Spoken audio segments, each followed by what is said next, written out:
participated in a rock climbing competition in South Korea this past weekend with her head uncovered.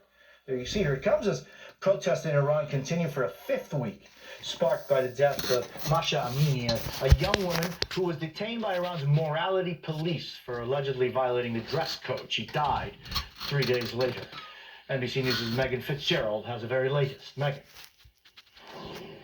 Jose Elnaz Rakabi competed on Sunday in what appeared to be a headband, her hair uncovered, which is a violation of Iran's strict dress code. This morning, an apology on her Instagram, but still, there's growing concern for her safety.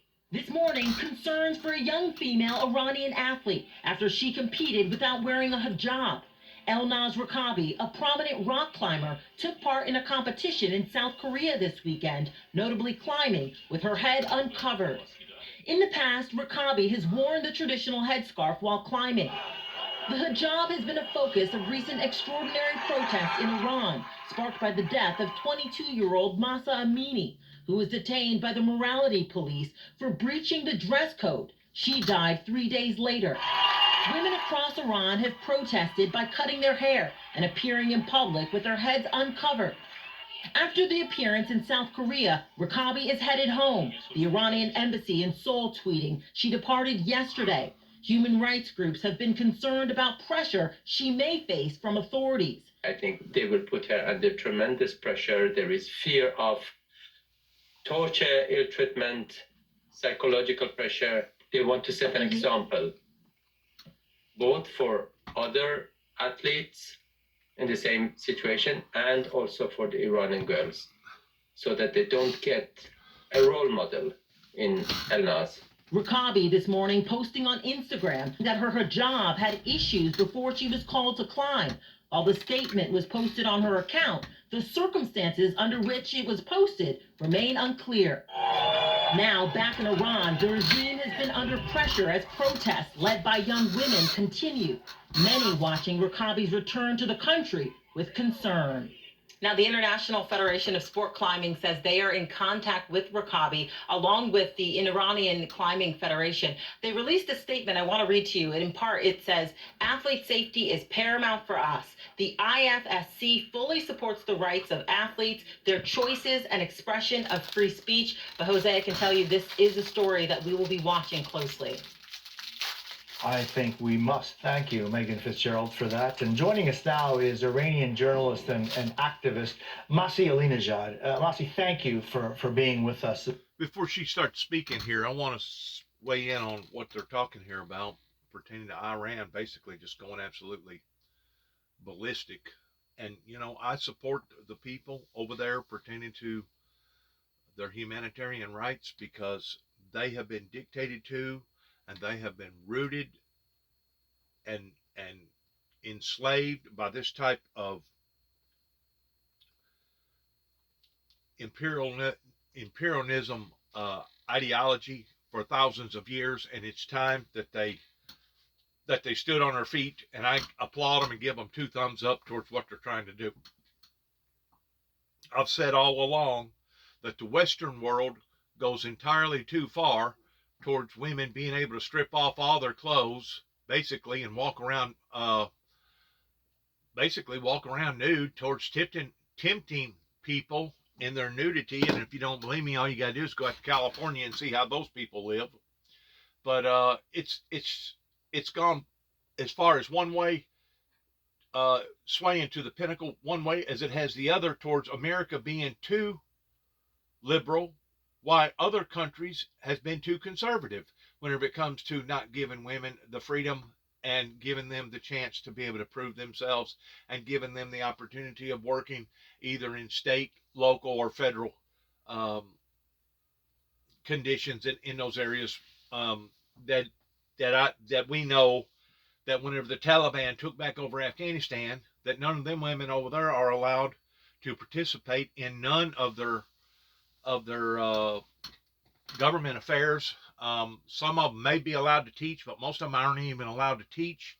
And to think that them women over there and women, men and children didn't want to fight and stand up for the good cause was absolutely a slap in the Western world's face pertaining to how that we had dedicated over 20 years and over $2 trillion, and then trained them people and tried to reform them people, and they basically laid down within about 11 or 12 days and gave up.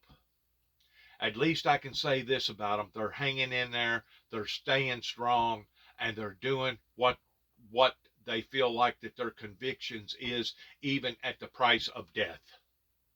Even at the price of death. And I was listening to an individual this morning that was the prime minister of Israel over there. I think he's either resigned or been voted out or something like that. But anyways, I don't forget his name, Yahudu or something like that. He was talking about that this is the very reason why that Iran does not need to have any type of nuclear bombs or anything associated with any type of nuclear activity, because they're radical and they don't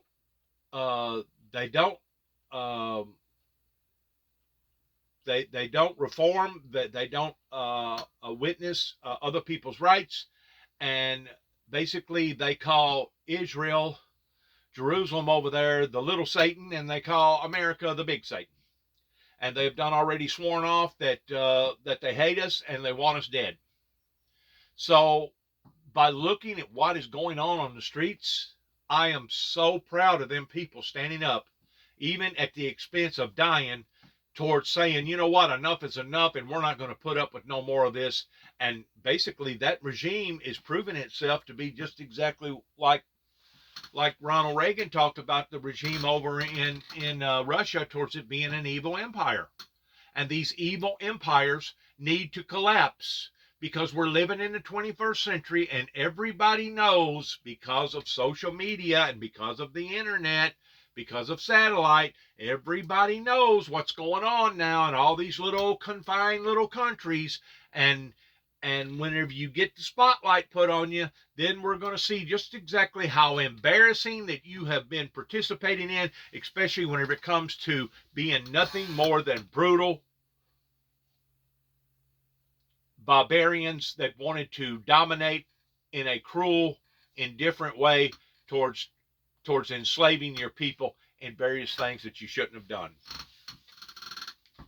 It's so sad, really, in what they're going through, but at the same time, I applaud them for what they're doing, because women over here in America take advantage of that to the degree, like I said, they underdress over here, and over there they're so conservative they overdress.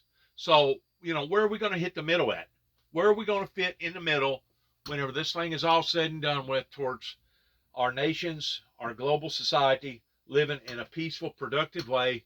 That way it will be for the benefit of all of us. Where are we going to hit that middle ground is still debatable. This morning, let's begin with what we're learning about this extraordinary athlete. How concerned are you about what she may be facing next in Iran? Look, not only me, millions of Iranians are really concerned about her safety and her situation. Let me be very clear. Her story on Instagram is called Forced Confessions, which many Iranians are familiar. Just last month, many family members of those people who got killed in protests, they were brought on TV to do forced confession and saying that our children committed suicide. And now Elnaz became a hero for many Iranians, became a role model by refusing forced hijab while she was competing. So that is why the Iranian regime tried to break her and create fear among other Iranians, which we call it act of terror. I mean, the international federations must take action, and I want to call actually on all female athletes around the world. Now this is the time that you can show your solidarity, which is going to make difficult for Iranian regime to torture her or to put her family members in danger. I have to tell you that reports says that Elnaz's brother was taken hostage, and that is why she was made to do forced confession on her Instagram page. And Masi, since we spoke last week, talk to me about what these last 6 days since you and I spoke have been like for the Iranian people, many of whom are taking to the streets in this incredible act of valor, demanding change. No, I have to say that the Iranian regime killed more than 200 people only in 1 month. The number is much more than this. But what happened in past few weeks, it made people angrier and more determined to take it back to the streets. And what actually people are asking right now to the Western countries that do not pay attention to the wrong narrative of some of the apologists, some of the lobbyists of the Islamic Republic trying to say that if the Western countries support Iranian regime, it's kind of war or meddling, interfering. It's not. Clearly, Iranian people inside the country now asking for international committees and Western democratic countries to take action, to support them, to show solidarity. And that's going to stop Iranian regime to kill more people. Still, they're killing teenagers, they're arresting schoolgirls, but schoolgirls and other people are planning to take back to the streets again. Masi, I've always, have such deep admiration for Iran, for Persia, the history. It's home to one of the oldest, it was one of the oldest civilizations, right? Just the Elamites. I mean, there's so much history. It goes all the way back to basically further back than the book of Daniel, which is noted towards a book that's basically about almost 1,000 years before Christ, pertaining to the evil empire of how that they wanted to dominate people over there in a very, very cruel way. And it talks about this in the first 4 chapters of Revelations in the King James Version Bible, how that God himself hates those that are associated with this type of system. He literally hates those who are associated with the old Persian Empire system that now we're seeing it merge in ways that really and truly it's really predictable towards what's going on here because of the internet, because of social media platforms, that it's time for these people to arise, and it's time for them to stand up in their cause pertaining to the citizens of Iran, in proving to that regime that what their regime is basically an evil empire, just like Ronald Reagan accused the Russian government of being. And now we're seeing how that Ronald Reagan's words was true, pertaining to how that the Russian government does not give a flip about not only accidentally killing civilian life, but intentionally killing civilian life, which is unorthodox, absolutely unorthodox, especially in today's society since World War I, how that there has been a manuscript of things written out towards the do's and the don'ts of what countries can do to each other and what's considered acceptable and what's considered not acceptable. Even during World War II, my father said that both parties would stop long enough for them to go out onto the field, gather up the dead, gather up the cripple, and then they'd drag them back, and then the war would start all over again. There's ethnic rules to war.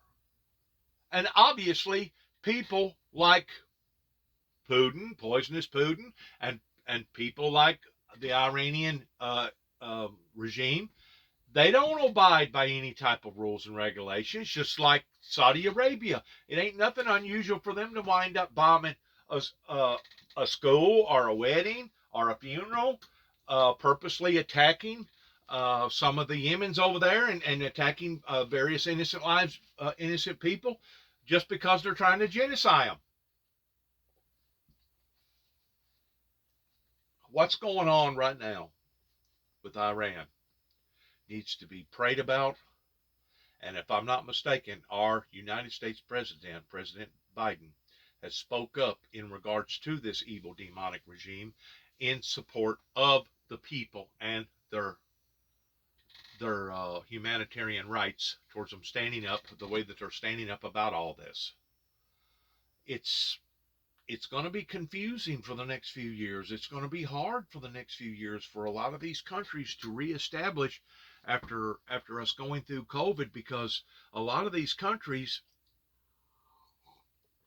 And I've just got through explaining this to my son. Be glad that you're over here in America right now, because a lot of these countries, if you think it's bad in Chicago and New York and other designated areas in America, which it is, go to some of these other countries right now towards how that their country has just imploded because of COVID and because of the money situation being tight and because they was not trying to balance out their budget the way that other stronger countries was doing. And now it has caused just total chaos to the degree of what's happening right now. So was Donald J. Trump correct in wanting to stop any type of actions pertaining to that regime having any type of authority over a nuclear bomb or nuclear bombs or anything to do with anything nuclear? I think he was. Donald Trump did not bring all bad to the table. Some of the things that Donald Trump done in the way that he done it was wrong. It was very wrong in his methodology towards how that he was trying to do what he was trying to do. But all in all, a lot of the things that Donald Trump done was in fact silly and stupid, but a lot of the stuff that he done was also very, very brilliant whenever it come to standing in behind our military soldiers and basically giving them the right to be able to choose whatever doctor that they wanted to go to. That way they didn't feel insulted. They didn't feel like that they had to abide by one particular doctor that they knew that didn't give a damn about them, or they knew that was unprofessional because they were second or third rate doctors. Donald Trump, immediately with the Arab Peace Accord said that this did not need to go on pertaining to giving Iran any type of nuclear capability. That was a good thing. And now we're seeing why. Because it is a radical regime that, as far as I'm concerned, needs to be put down. And the only way that it's going to be put down is that it's going to have to require an inside job, similar towards what went on in our Civil War, whenever we basically fought against one another over fighting for the rights of humanitarian rights. It's basically going to have to take an internal explosion, per se, metaphorically speaking, in these countries where the people are going to stand up against this type of atrocities. Because we see what went on in Afghanistan was the very opposite towards what should have went on in the 21st century towards people standing up for their humanitarian rights. That's the only way that evil is going to be conquered. That's the only way that we're going to see the very axis of evil be eradicated from the planet Earth, is for everybody to stand up all at once and say enough is enough. Now, recently, just within the past 2 days, I have listened to a long interpreting speech pertaining to the Prime Minister over in China, and it was absolutely a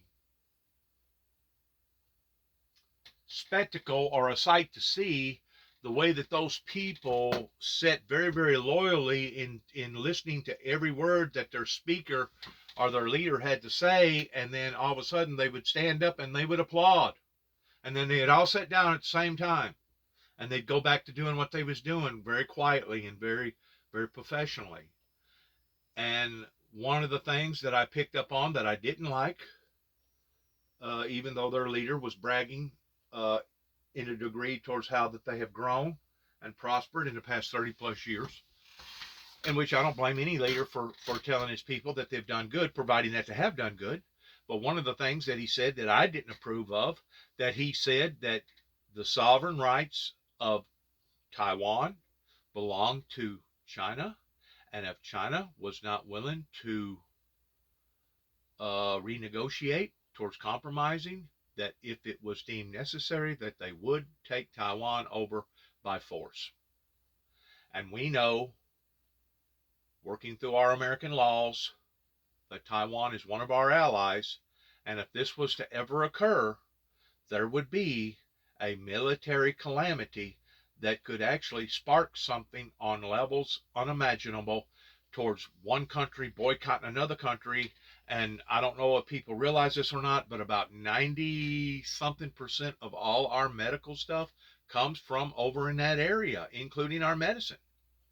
That's where big pharma is set up into towards bringing a great deal of this stuff into the Western world, because they can manufacture it cheaper over there than what we can.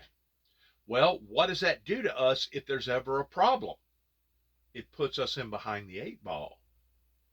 And they could actually weaponize that to the degree of blackmailing us or extorting us towards doing things over here in the Western world that really and truly we wouldn't want to do or wouldn't be willing to do under different circumstances. So whatever group of people, the politicians before the administration that's in power right now, allowed for that to happen, as far as I'm concerned, they need their asses kicked, because they have set us up in vulnerability issues towards a fall, and the fall would be major if something like that was to ever occur towards China retaliating and saying, well, we're no longer going to give you any type of medical equipment or any of the above. I don't know if people knows this or not, those that listen to this particular show coming from the Windmill Ministries missions here, but China, during the first proceedings of COVID, whenever it was being recognized towards it being a pandemic all over the world, China actually had a boatload of medical supplies that they turned around and brought back to their country, in the middle of us begging for more medical supplies. And of course, during that time was whenever it was either Ford or General Motors or Chrysler or somebody went in and modified a lot of their equipment towards actually making the machines, ventilator machines, towards keeping people alive. And we seen America get down and dirty towards trying to defeat this adversary that was coming up against us pertaining to this pandemic. And I'm pretty sure that you would see America do that again in getting down and dirty. But the fact of the matter is, we never should have been put in behind the 8 ball the way that we've been put in behind the 8 ball in various things that we now solely depend upon China to produce for us. Because basically what that does, it makes us solely dependent upon what they do and what they don't do. And if they decide that they want to weaponize that in some form or fashion, because we done the wrong thing or said the wrong thing, or we made somebody angry over there, they could actually use that as a prying tool, weaponizing it in an extortion type way, to the degree of making a lot of people's lives over here suffer or die just because of shutting off the spigot, the medical spigot, that so many people once more over here has fell victim to, towards relying upon the medical industry towards keeping them alive and keeping them halfway soothing pertaining to the medical industries, the sicknesses and the problems that people are going through here. And there's all kinds of issues like that, as far as I'm concerned, we have set ourselves up for a fall. We have literally set ourselves up for a fall towards depending upon various resources that, if these resources was to all of a sudden get shut off, it would put America in between a hard place and a rock, and it would not be a pretty sight at all. So what Donald Trump done in regards towards wanting to stop Iran from ever obtaining any type of nuclear bomb, he was head on, he was spot on pertaining to this evil demonic regime that it talks about in the Bible, of in the last days that they would rise up again, pertaining to the old Persian Empire, lining it up right there with biblical Bible prophecy. And there's so much brainwashing over there, and how that they, take a young lad and dope him up and basically get him to the point that he becomes knocked out, And then whenever he wakes up in the middle of this orgy with all these naked women, beautiful naked women in there having sex. And then he has sex, and then they dope him up again, and he wakes up in this other room without nobody in it. And they do that like 2 or 3 times. They dope him up, they knock him out, put him in this environment, and then they get to talking to him. Hey, do you remember this? Do you remember that? And he'll say, oh, yeah, I remember all that. He goes, well, that was a dream or a vision. And if you go out and put this suicide vest on your body and go out in the middle of this crowd and kill a bunch of people, you're going to be able to go to that same place. You're going to have all the sex you want, 99 virgins, all the wine you want, and live with Allah. It's a brainwashing tactic that they use in their converts, and it's a very, very evil, demonic way in how that they try to dominate evil by using evil tactics for evil motives. And there's so many places like that if they're not doing it on that level, they're doing it on other levels, just like over in some of your South America, Mexico drug lord areas, how that basically the drug lords are in control, and if you don't participate in the things that they want you to participate in, they'll either kill you or kill your family. People don't understand how cruel it is in other countries right now, especially since pre-COVID. Now things is trying to get back on the level of normalcy, and a lot of these countries, even like Russia, has lost so much money because of the downtime. They're trying to make it up, and they're not going to be able to make up the downtime, and now they're taking it out on their own citizens. It's really unbelievable what these countries are instilling up into their citizens right now that goes beyond hate, goes beyond dislike. These people are evilly minded, and they're evil, and they need to be put down. And the only way of putting these people down is that it has to start from within. And that's what we was hoping from the Afghanistan people, and our attempts failed. And I guarantee you, if you was to go to house and start interviewing people over there, which would probably be almost impossible, but if you was to be able to do that, you would find out that those people made one of the biggest mistakes that they've ever made in their entire lives by not fighting for their own sovereignty and their independence and standing up against these type of people that want to do this to them.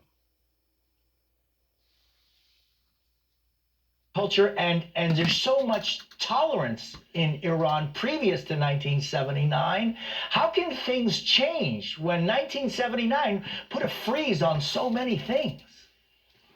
That's a very, very good, actually, reminder to many of those that actually have no clue about the history of Iran. Thank you so much for mentioning that, because many people in the West, they sometimes wrongly saying that the hijab is part of your culture in Iran. Back to the history. Before the revolution, women were allowed to participate in any kind of sports by choosing whether they, what kind of lifestyle they want to have. Back before the revolution, women were allowed to be judges, to be ministers, to go to a stadium. This is 21st century. The Islamic Republic became a revolution against the women, and women are not allowed to go to a stadium. Women are not allowed to sing. Women are not allowed to go to international federation the way that they want to be. So this is the gender apartheid regime. And then we make it very clear. We want to call International Sport Federation. If it was a Western woman being kicked out, being taken hostage, being missing, and forcing to do forced confession just because of wearing hijab, what would be your reaction? And to be quite honest with you, that girl that was doing that woman that was climbing that wall, you have to be very, very skillful, not only in physical strength, but also mental strength, because if you make one mistake in being a rock climber like that, you could fall to your death. I think she had a rope on or a net below her or something like that, because, I mean, it's really not the appropriate thing to see somebody die right in front of your very eyes because they're trying to perform some sort of a sport. But my point being is this: she should be commended not looked down upon by her country. She should be commended. But instead, because she didn't put on the little veil over her hair, it was a disrespectful thing to their country, and because of it, they're shunning her. They go from treating her like a hero to a zero now. That's how cruel that these people are. You wonder how come the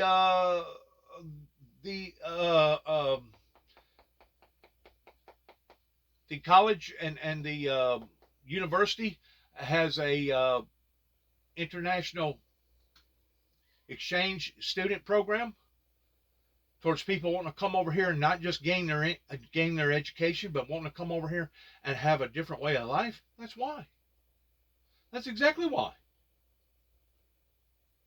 And I'm pretty sure if this girl can find a way out of all that mess that she's now got herself into, even at the expense of having to leave that country and go somewhere else, I'm pretty sure she'll probably do it if she can.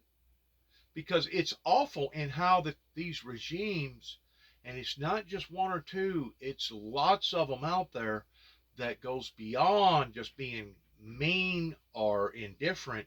They're cruel, they're evil, and it needs to be tromped out. It needs to be eradicated from the planet. But kick out the country. Now, this is the time. They have to admire Elnaz, and they have to actually be her voice, otherwise her life is going to be in danger. And thank you so much for echoing the voice of Iranian and not abandoning us. No, and I mean, just the richness of tolerance and of a culture, Zarathustra, I mean, just so many things that the Persians have given to the world, and yet, well, we see what's happened since 1970. And I thank you, Masih, for being with us this morning. See, the Ayatollah Khomeinis, they are kind of like the Saudis, or they are kind of like the Russian government, or they are kind of like other types of Cuban government or other type of cartel governments over in Colombia or wherever. These people cannot be reasonably dealt with, and that's one reason why America boycotts these people. Basically a form or a type of punishment by saying, you know what, if you're not going to do the right thing to your own people, then we're not going to do the right thing by sending you supplies and being able to help your people that way. And it's just really the only way that a free world government is going to be able to get its message across to the rest of these countries. I mean, that was the very thing that our soldiers was fighting against during World War II, because Hitler wanted to dominate not just the Jews and eradicate the Jews towards genociding the Jews, but he wanted to basically take over the whole world through this ideology of Aryanism, in thinking that the white race was the predominant race and that only the whites was supposed to be in charge. Kind of like the Pharaohs, taking that same position as the Egyptians did, towards thinking that they was going to be able to rule the Egyptians during the time that God sent a liberator, Moses, to liberate them people out of. We see evil sticking its ugly head out more so now today than what we ever have, which once more is only a fulfillment of the Bible, towards how that it says that in the last days Satan will rise up in great wrath, because Satan knows or realizes that his time is short.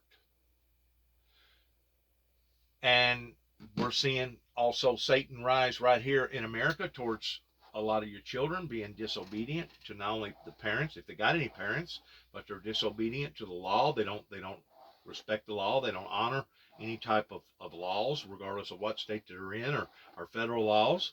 And we're also seeing it pertaining to all this violence, all this gun violence, school shootings.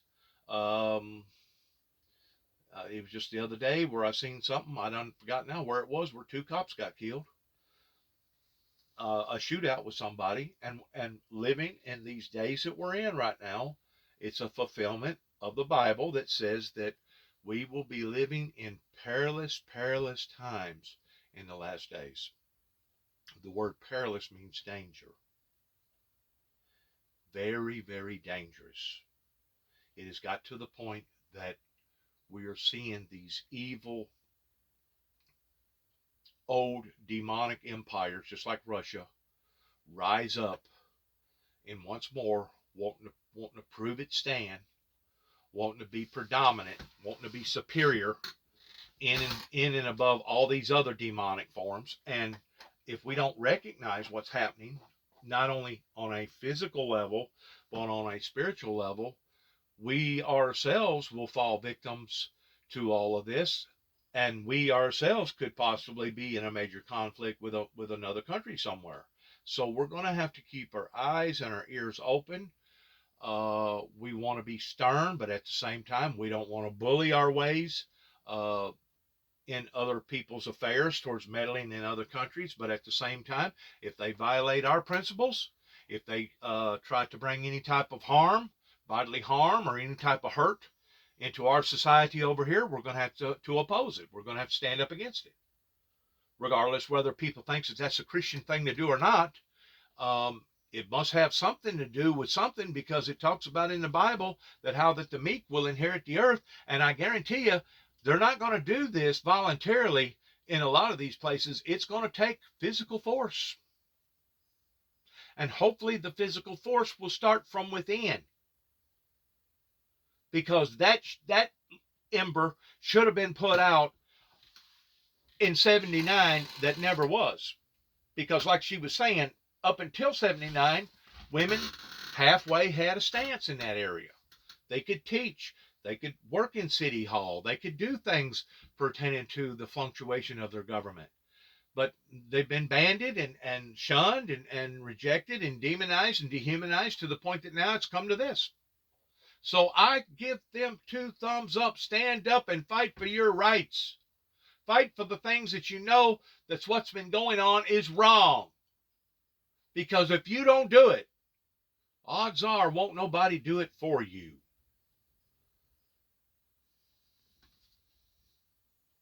We're living in very, very unusual, pathetic, prophesied last day events, such as I don't think anybody could have ever foretold or seen the things that are coming down the pike right now pertaining to all these irregularities. Next, we're live now with millions of people across the country are getting their first taste of winter. Now, I want to comment on this real quick, because God's already done spoke to my heart towards what's going on here. First thing people will speak of are the elderly, the boomers types scenario. First thing they'll talk about, oh, see, this right here proves that global warming ain't real. This proves exactly that global warming isn't real. Here it is in the middle of October, and we're having freeze warnings go all the way down to Mobile, Alabama. No, what it does is prove that global warming is real, because the weather has become so irregular pertaining to these imbalances that now the hot, whenever it does release, the cold kind of explodes into the hot. And I don't know how many times that I've seen this just within the past 10 years. All of a sudden, it's liable to warm up, and we're liable to have one of the hottest Decembers that we've ever had on record. So you got to look at the big picture, and you got to look at all the dots and not just a few of them, because that's what's been getting us in trouble here in America towards the climate deniers, in thinking that just because an event like this occurs, they convince everybody by saying, see there, global warming isn't real. It's done got plumb down here to freezing in Mobile, Alabama. Which, you know what? For this time of year, for Mobile, Alabama to obtain this type of freeze is, in fact, extremely unusual.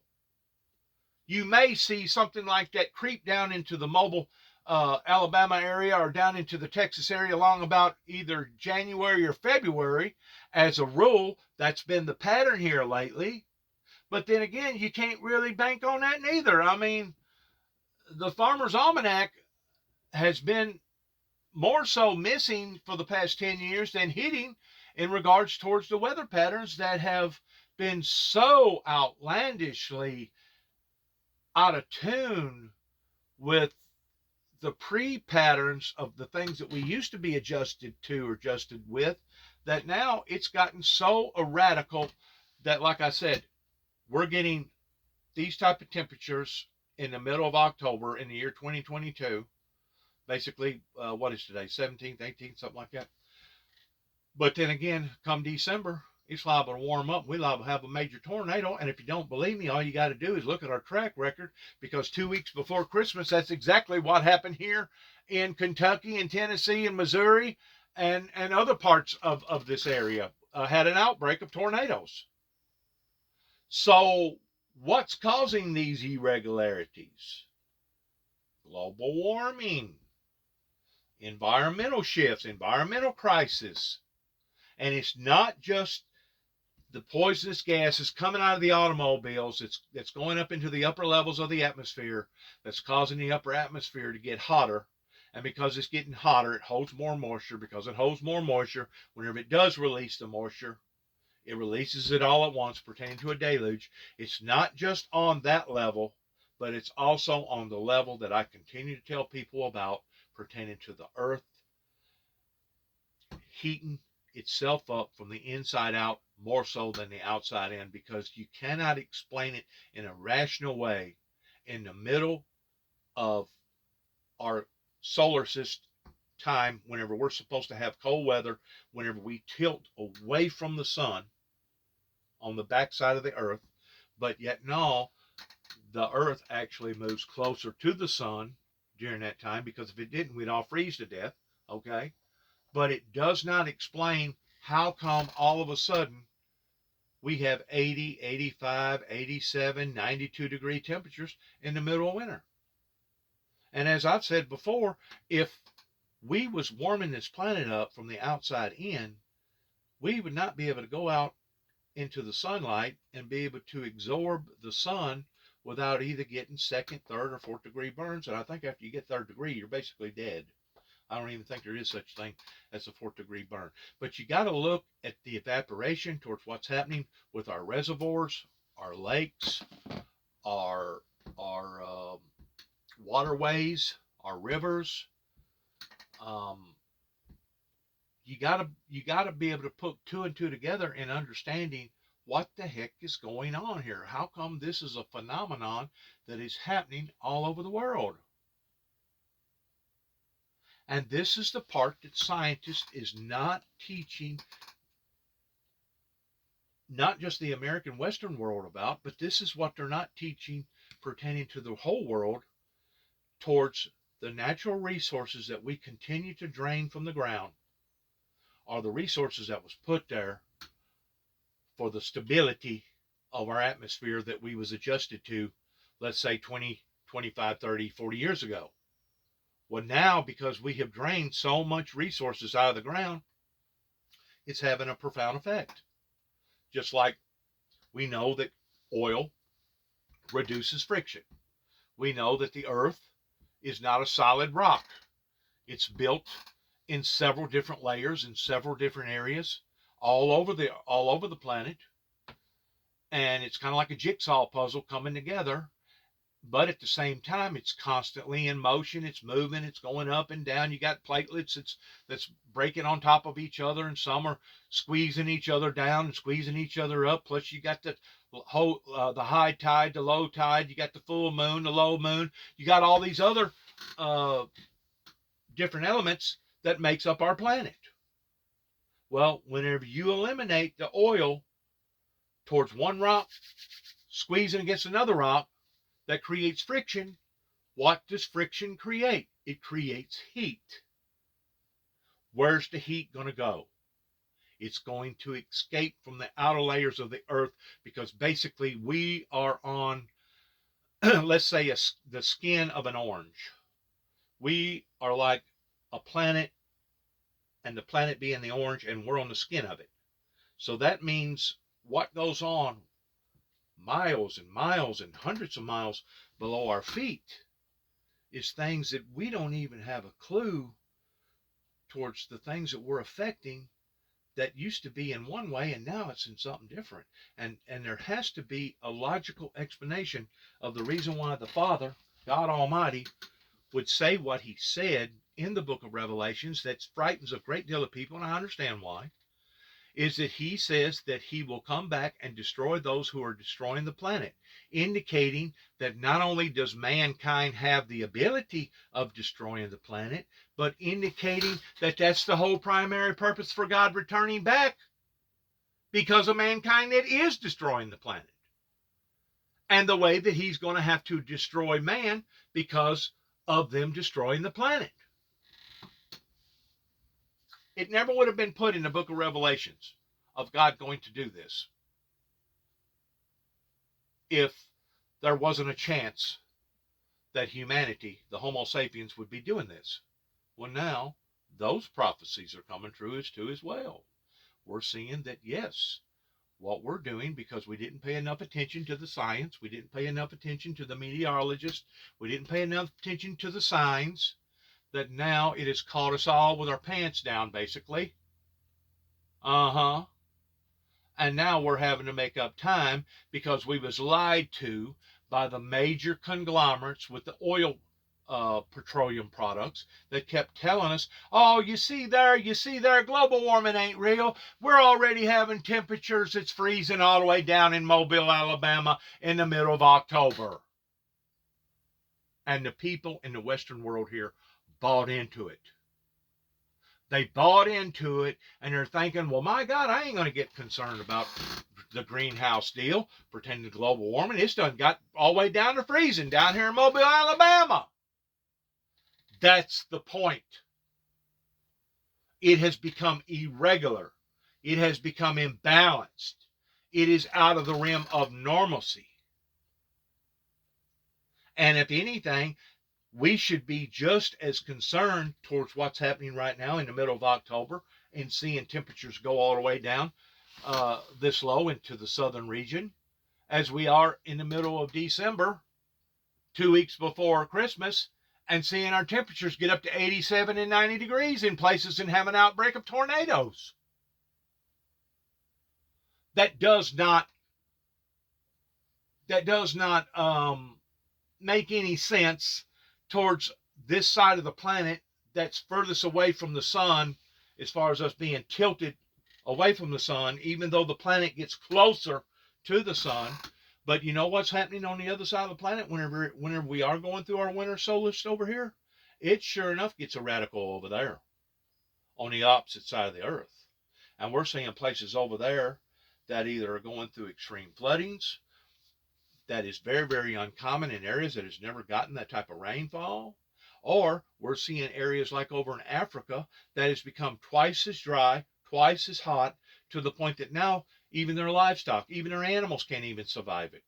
Even some of the most hardcore, cruel, indifferent lions and tigers and not bears, but the stuff that grows, the stuff that lives in a hotter environment over there can't even survive it.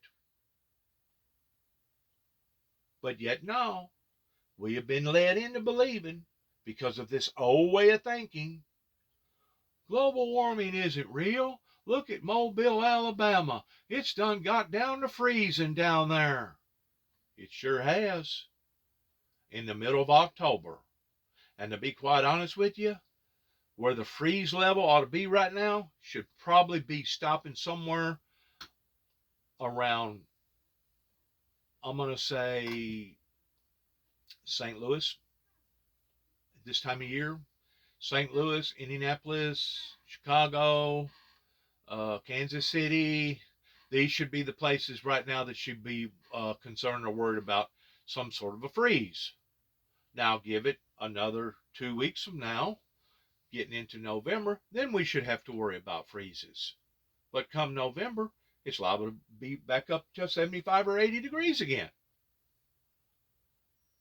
It's very unstable. I can remember whenever I was a child growing up, and I'm sure anybody my age can, that usually along about the second week of November is whenever winter time hit here in this area, Northwest Tennessee, where I live, above Memphis, about 120 miles above Memphis, right there in that little old corner 35, 40 miles from the Mississippi River and about 30 miles from the Kentucky state line, that it would get cold here along about the second week of November, and it would stay cold. It would get cold and stay cold, and in some of the deepest parts of the winter, some days it never would get above freezing, and the ponds and the lakes around here would freeze up to the point that you could actually get out on them and walk. And if you had any livestock, you had to go out there and bust the ice, sometimes 2 or 3 times a day, just to make sure that your livestock had water. We ain't seen those type of winters hit here in America now for about 40 years.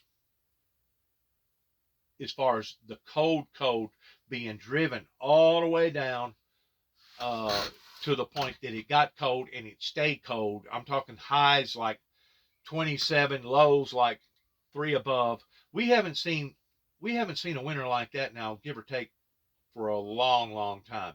Now, every now and then, there'll be a shot of cold air that'll come down, and it will meet just at the right time whenever the moisture level is just right, and we have a major ice storm. But then again, it's got to the point now, you can't rule this out, that in the month of November or December or even January, it's liable to warm up to 75, 80, 85, 90 degrees. So it's becoming stable. You don't have the same patterns no more.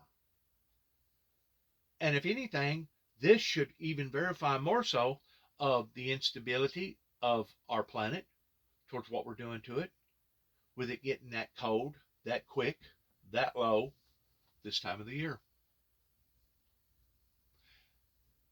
It's not what you're looking at, but it's how you're looking at it. One man's junk can be another man's treasure. Is the glass half full? Is it half empty? It's not what you're looking at, but rather how that you're looking at it that makes all the difference in common sense in understanding the reality towards what's actually occurring. And you can't just look at part of the picture. You got to look at all the pictures. You got to put all the dots together in recognizing what the heck is going on.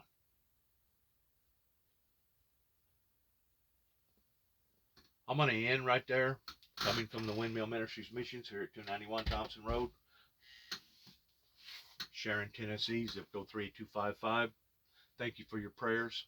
Thank you for your consideration. Thank you for remembering us. We want to pray for you, your families. We want to pray for our endeavors. We want to say, may God bless America. May God bless our military. And may God bless America's endeavors towards where we go in the future with all of this, not only with the weather, but also with problems going on in Ukraine, problems going on in Iran, problems going on in China pertaining to Taiwan, problems going on with the drugs and all the drug cultures down in Mexico and South America, problems going on in all these different islands that recently got hit by all these hurricanes and all this stuff where God talks about to flee into the mountains whenever you shall see these things occurring.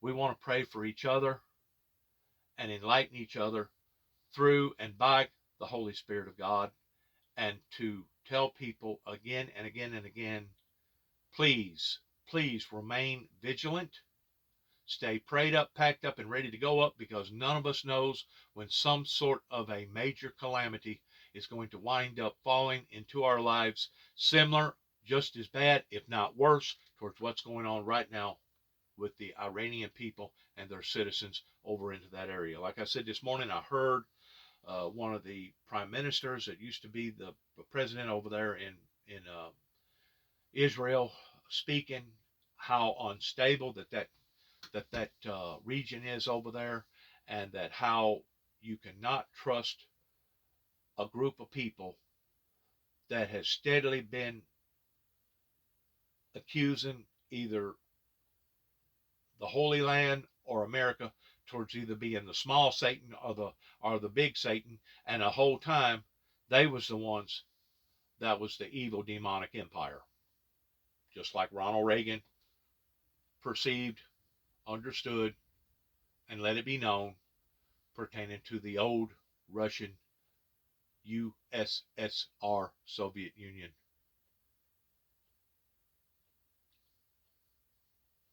Russian government. Thank you. Good luck to all of us. And shalom. About millions of people. You're watching Jose Diaz-Balart Reports. Want your